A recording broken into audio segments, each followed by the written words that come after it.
Hey, this is Jake with the Tattoo Improvement Network. Be sure to join us for the first annual Space City Tattoo Expo, February 19th through 21st in Huntsville, Alabama. Check it out at spacecitytattooexpo.com.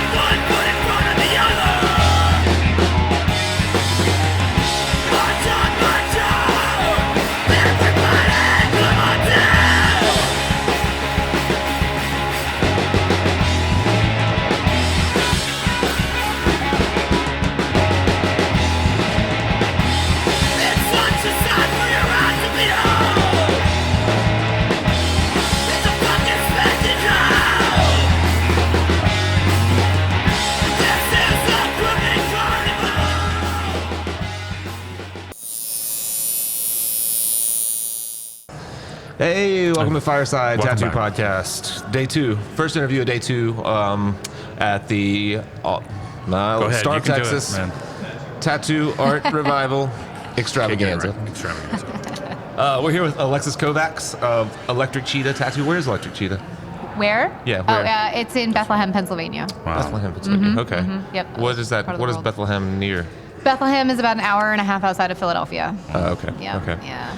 And so and you own the shop, right? I do. Mm-hmm. And it's your first shop that you've owned? Well, Electric Cheetah is a shop I opened about 4.5 years ago. I opened it in Bethlehem, but I actually just got a new building. So I call this Electric Cheetah 2.0. Perfect. New. So you just moved locations. You didn't add a location. Yeah. Nope. Just moved locations. Bigger, better. How many artists are there? I have myself and I have one part-time employee. Oh, okay. Yeah, looking to expand. I didn't have the space, unfortunately. My other shop was really, really small. Wow. So now I have the space and I'm looking to expand. So your plan is to bring on how many artists? I mean, at least one would be great. Mm-hmm. 2 would be awesome. You know, whatever. I'm just full-time. Yeah, one full-time would be great. How long overall have you been tattooing? I started tattooing... my guesstimation is in between 2000 and 2001, somewhere in there. I cannot totally remember. 15 years or so? Mm-hmm, Yeah. Okay. So a nice. Did you have a very formal apprenticeship, or was it straight? Yeah, it was straight old, That's what learned from an old head, and kind of taught me everything not to do with tattooing, and I had to teach myself a lot over the years, but yeah. That's what we often find. It's basically learning your way around mistakes and like how to not make them, so that absolutely you can push yourself a lot farther. Mm-hmm. Perfect. Mm-hmm, yeah. What do you work in any other mediums? Just looking at your looking at your portfolio. Your pet portraits. They're just so beautiful, but they're they're very painterly. Very painterly. Yeah, I get that a lot. My concentration in college was printmaking, which is funny because it's real graphic. But I mean, I did a lot. I do paint here and there. I like watercolor a lot. But when it comes to portraits and stuff like that, I really don't paint that very much. I feel more comfortable, medium-wise, tattooing a portrait, if that makes any sense. That's my most comfortable medium. So, I mean, I do paint here and there, but I don't know. I think I'd get really frustrated with how paints react versus tattooing. Like, I just, Yeah, that makes sense, I guess, because it's what you do more than anything. But just having to be, I think a lot of people find tattooing portraits or pet portraits or realism like that challenging because you have to be, you can't sneak up on it as easily in a tattoo. You have to be so much more deliberate. Right. Yeah, absolutely. Yeah. And I don't know, like I kind of treat it like painting when I do a portrait or something like that. I treat it painterly, like, I don't ever nothing's really set in stone. Like, I mean, it's a lot of blending, a lot of overlapping, a lot of some things are very deliberate, like, okay, this water line on this eye is it's right there, but then there's other things where there's a lot of kind of give and take, and I don't know. It's kind of so you don't have a really strict process on how you approach that painterly style in tattooing? Not really, and I found that over I really started kind of delving into this the animal portrait thing in the past just couple of years, and I've already found in the past couple of years that my technique of doing it has changed. Like the way I trace is like a portrait is already starting to change from when I started like really doing a lot of them. It's just, it keeps morphing and changing, and you start to just, I don't know, change. Do you are you making more or less detailed stencils or stencil drawings for less those kinds? detailed, and I'm just doing a lot more of, kind of on the fly. Just, I mean, you don't need to, especially with pets, which is really cool. Right. A face, you have to have every little thing has to be exact, but with a pet, it's just basically making sure the colors are in their spots, make sure the nose, mouth, and eyes are right where they need to be, and you're kind of set. So, it's not as, I love the color theory in those, though. They look beautiful. Thank you. Thanks so much. I appreciate it. Thank you. And really, like we talked about a little bit before we started recording, really different from some of the more some of your tattoos, the more like illustrative ones, have a really graphic traditional approach, and then those being so painterly. And you even had a couple of black and gray portraits I noticed that look nice. So do you have any desire to focus in one direction, or do you like the idea of just bouncing around? I kind of like to bounce around. I have like undiagnosed ADD, I'm pretty sure. And I really don't like to lock myself into one thing. Even like with the pet portraits, I enjoy them, but if I had to do it every day, I would just probably hate it. Right. So I do like to change things up. And I feel like every tattoo, I just kind of take it where my brain wants to take it. And like, there's so many awesome styles. There's so many, I don't like to lock myself into one style. And there's times where I'll look at something and be, this would be really cool if I did it like, really, graphic or new school, but then maybe I should just handle it really traditional. It just changes. And I like doing it that way. I don't know. Like, it would be cool to have a niche. And when I look at my portfolio, I think it's consistent. Like, you can tell the same artist did it, but it's definitely all over the place. I don't know.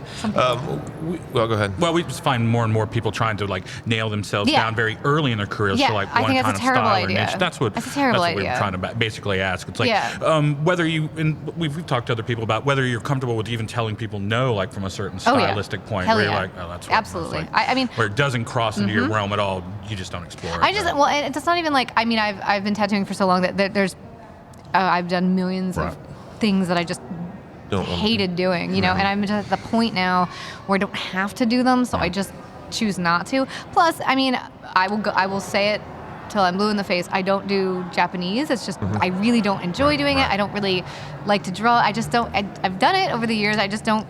I don't like my tattoos that are in that style, and I don't enjoy it. So it's kind of like, and there's so many people out there who are like amazing at that. So I'm like, dude, just go to one of them. They're gonna love it. They're gonna enjoy it. Don't have me do it. I don't like that, and it's not really my thing. Like, I don't really. But other than that, I mean, there are definitely things that I will turn down, like stylistically. But that's kind of one of the only things that I really turn down.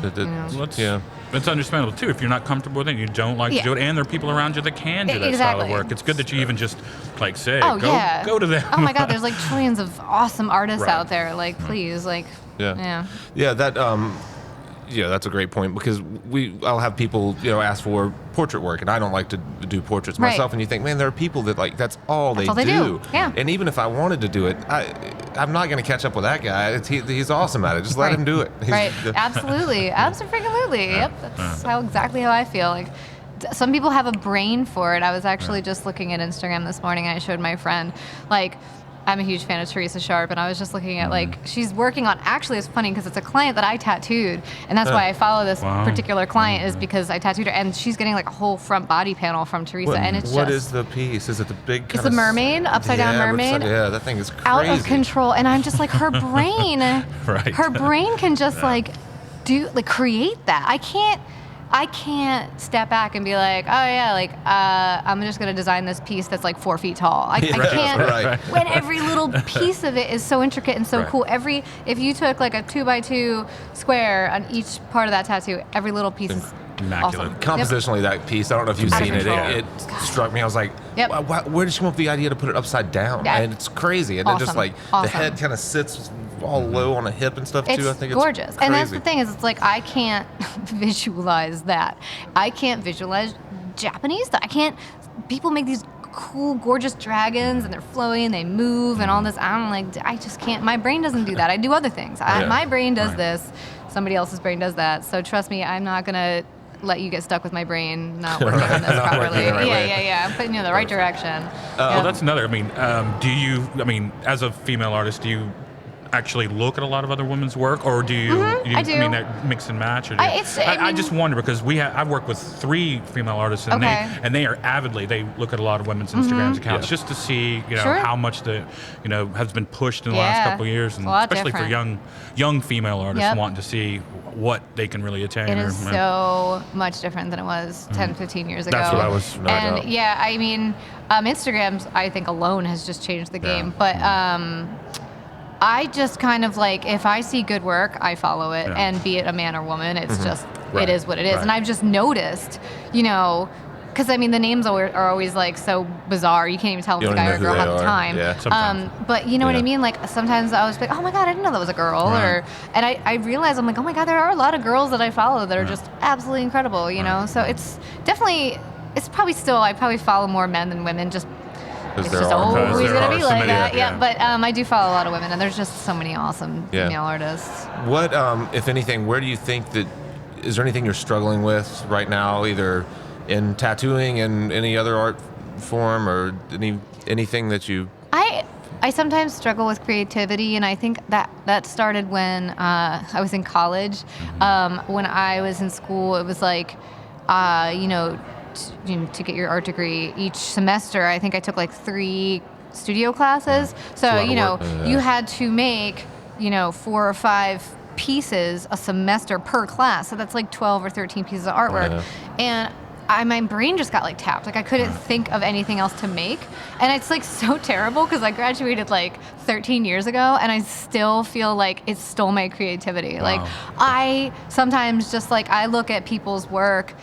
I have a good friend back home in Pennsylvania, and he tattoos, and he just draws. It's he just shits out. Can I curse? Wow. He just okay. He just shits out awesome artwork, and he just draws. He just draws, and it's the cool. And I'm like, man, oh man, I would give my left leg if I could just come up with all that shit out of my head. That's the only thing I think I really struggle with. Is that sometimes I think I don't know.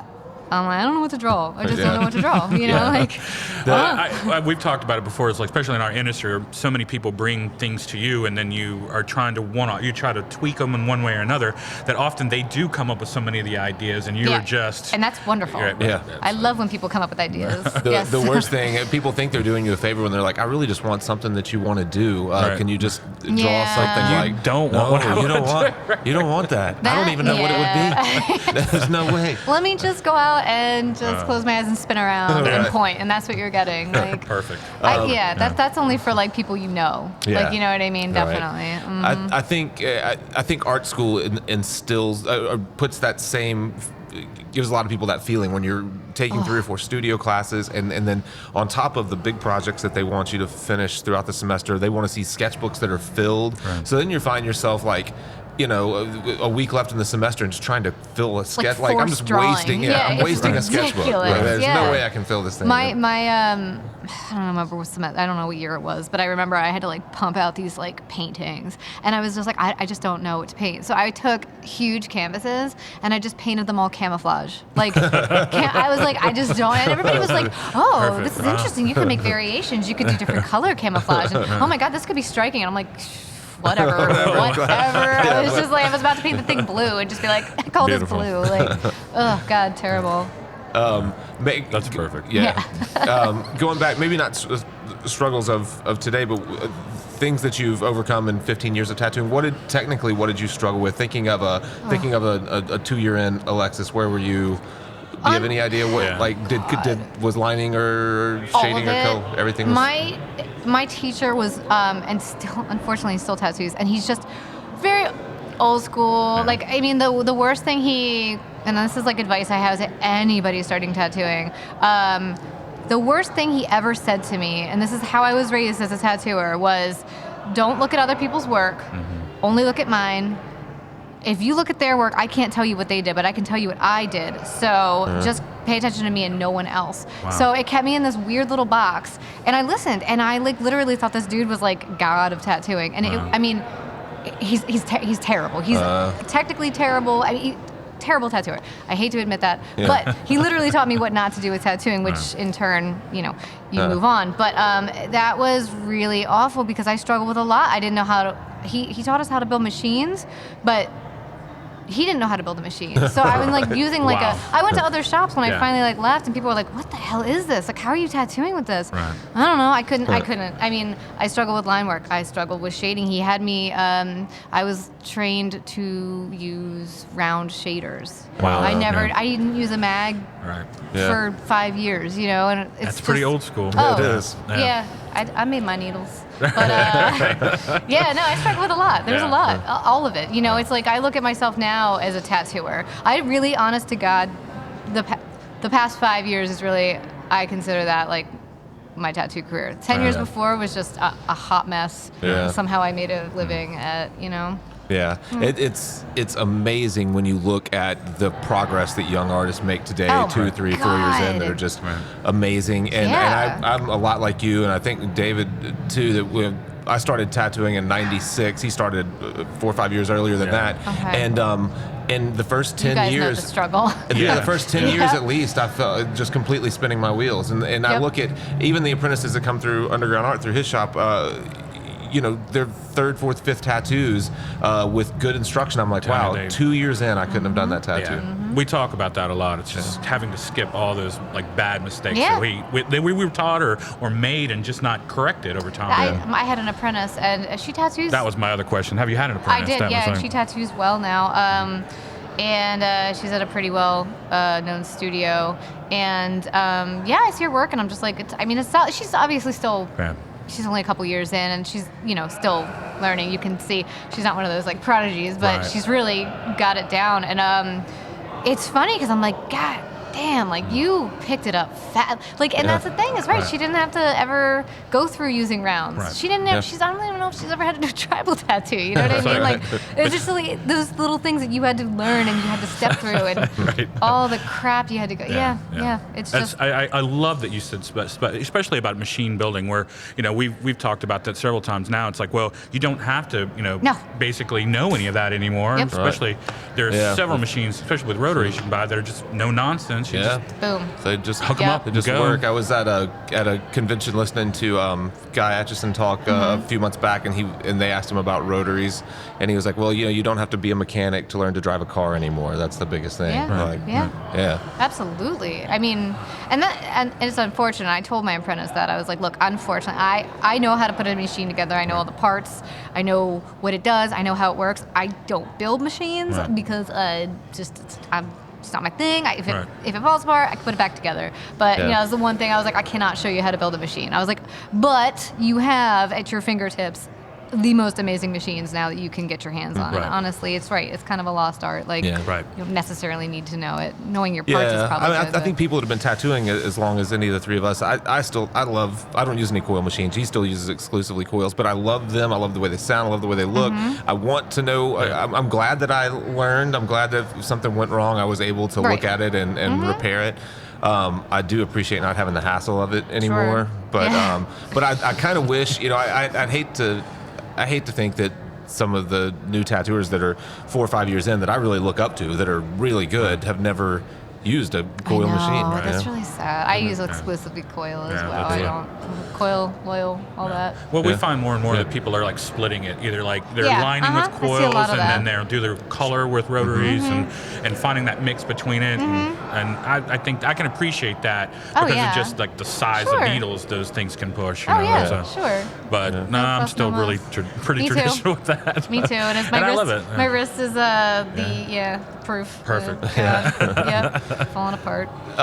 Where, if people want to find your work, where's the best way to find you or schedule appointments and all that stuff? My website is electriccheetahtattoos.com. And on there is a link to my Gmail, which is electriccheetahtattoos@gmail.com, which is basically how we do all of our scheduling. I have a girl who does all my scheduling for me, and I just tell everybody to email through there. Perfect. And then on Instagram, it's Alexis Cheetah.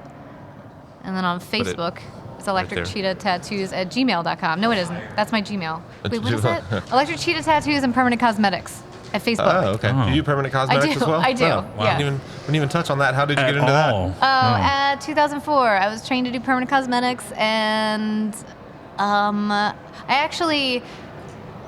did it just like here and there, eyeliner, eyebrows. But I actually started working. I work with plastic surgeons. I started doing that like in 2009, and I worked for like 6 or 7 plastic surgeons doing breast.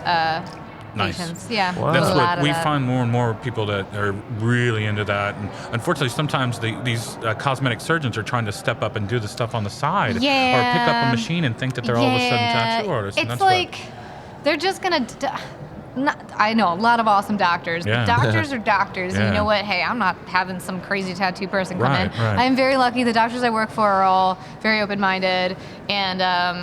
Are just like, I just want the best for my patients, and I want this nipple to look good, and I want it to stay and be solid, and it's cool because once you get one, it's like they're a big network, and then somebody hears about it, and this doctor wants you, and so it's awesome, Do you use a certain different set of inks or anything like that, or have you adapted your own? Trade secret. I just was gonna, that's fine. I was like, but I do, over the years, I definitely have certain brands, certain colors, That's all I wanted to hear. Yeah. What percentage of your work is cosmetic over your overall tattoo work? I'd say like 10%. Yeah, it's funny because I go into the doctor's office and I'll be tattooing, and some of these ladies are like, "Oh, do you do regular tattoos as well?" And I'm like, "Yeah, regular tattoos. This is my regulars." Yeah, old reggie tats. Yeah, I do those more than nips. Yeah. Beautiful. Are you doing those at your studio, or do you have to do those at the? I do them at my studio because where I live is about an hour and a half from generally most of the doctors I work for. Okay. So I can do them at my studio. I prefer to have people come to a doctor's office, not only for privacy purposes. We can numb them at a doctor's office, and their insurance generally will cover it at the doctor's office. Oh, really? And I'm not going to name names, but there is a pretty famous person who does areola tattoos, and he does it out of his studio, and he charges an astronomical amount for the procedure, and it is out of control because he is just ripping these women off, in my opinion. And it pisses me off because I'm just like, I can do it out of my studio, and I won't charge them that much, but I don't want, it's not about that. I want women to just be able to, so that's why I'm like, just see if your insurance will cover it, because generally it will. 90% of the time it will. So, Have you found that it will when it has to be at the hospital, at the doctor's office? Because the doctor can take insurance. Even if they're not a patient of the particular doctor. It's interesting. Well, awesome. Well, thanks for hanging out with us. Yeah, of course. That was very good. I'd love to hear stuff like that. We often have people ask and come into the shop for cosmetic tattooing, and sometimes it can be hit or miss for when they're coming, where their doctor sent them or not, or whether they're looking for, like I said, it's word of mouth or things like that. But actually setting it up with a known doctor and a physician, I'm sure that makes the client much more comfortable and awesome if it's through insurance as well. So crazy. Really appreciate you talking to us. Thanks for talking to me. Absolutely. Thanks a lot. Thank you. Guys, we'll see you all next time. Check out Alexis's work at Alexis Cheetah on Instagram or electriccheetah.com. Tattoos.com? Electriccheetahtattoos.com. Yeah, I think so. We'll put it, that's right. We'll put it in the links. You'll see it. Wow. Thank you, guys. Thank you. Thank you so much. Awesome. Absolutely. Cool. That was